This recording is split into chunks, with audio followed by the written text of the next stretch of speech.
Pemirsa, Fakultas Ilmu Budaya Universitas Udayana melaksanakan pelepasan calon wisudawan periode ke-145.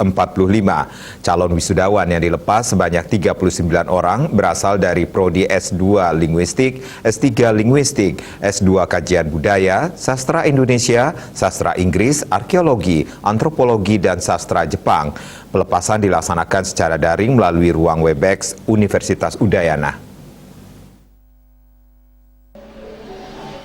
Dalam sambutannya, Dekan Fakultas Ilmu Budaya Universitas Udayana, Dr. Made Sri Satyawati mengatakan, diterima dan menjadi mahasiswa di Fakultas Ilmu Budaya UNUD ini merupakan sebuah prestasi dan kesuksesan dalam hidup, di mana para mahasiswa telah berhasil menyisihkan begitu banyak peminat yang ingin menimba ilmu di FIB UNUD.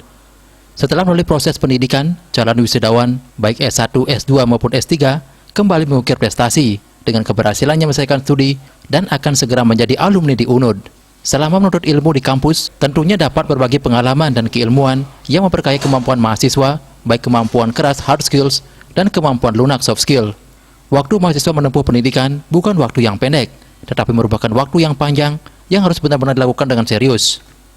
Proses ini tentunya bukan merupakan proses yang mudah, tetapi merupakan proses yang penuh tantangan, sehingga para calon wisudawan harus senantiasa menghargai apa yang diraih hari ini. Proses panjang yang mahasiswa lalui merupakan suatu hal yang senantiasa harus diingat, sehingga selalu menghargai proses itu, berusaha, dan berjuang untuk meraih peluang kerja atau peluang lainnya untuk mendapatkan prestasi dan prestis diri.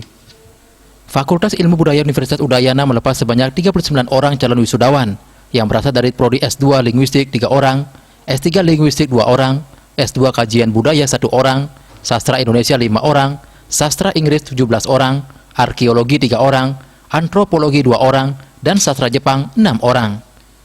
Ada 4 prodi yang tidak menyumbangkan kelulusan, yaitu S3 Kajian Budaya, Sastra Bali, Sastra Jawa Kuna, dan Sejarah. Diharapkan dalam pelepasan berikutnya, semua prodi memiliki lulusan. Hari ini kami menyelenggarakan pelepasan calon wisudawan Fakultas Ilmu Budaya yang ke-145. Jadi dalam pelepasan wisudawan hari ini kami melepas 39 orang mahasiswa yang berasal dari 8 prodi. Jadi ada 4 prodi yang tidak melepas sarjana pada pelepasan hari ini. Harapan ke depan kami sebenarnya di Fakultas Ilmu Budaya khususnya dan umumnya di Universitas Udayana mengharapkan mahasiswa kami dapat lulus tepat waktu baik di program S1, S2 maupun S3. Sekarang tampaknya sudah mulai mahasiswa memahami hal itu sehingga lulusan kami cukup banyak sudah lulus dari periode-periode pelepasan sebelumnya. Sehingga kami juga berharap walaupun dalam masa pandemi ini mereka juga dapat meraih peluang kerja setelah terlepas dari Fakultas Ilmu Budaya Universitas Udayana. Dari 39 orang calon wisudawan, ada 3 orang yang meraih nilai tertinggi dan menjadi lulusan terbaik di FIB UNUD, yaitu I Gusti Agung Ayu Putri Kinanti SS dari Prodi Sastra Jepang dengan IPK 3,91, Ami Damayanti SS dari Prodi S2 Kajian Budaya dengan IPK 3,86, dan Dr. Ide Bagus Made Wisnu Parte, SSM Hum, dengan IPK 3,93 dari S3 Linguistik. Saputra Bali TV.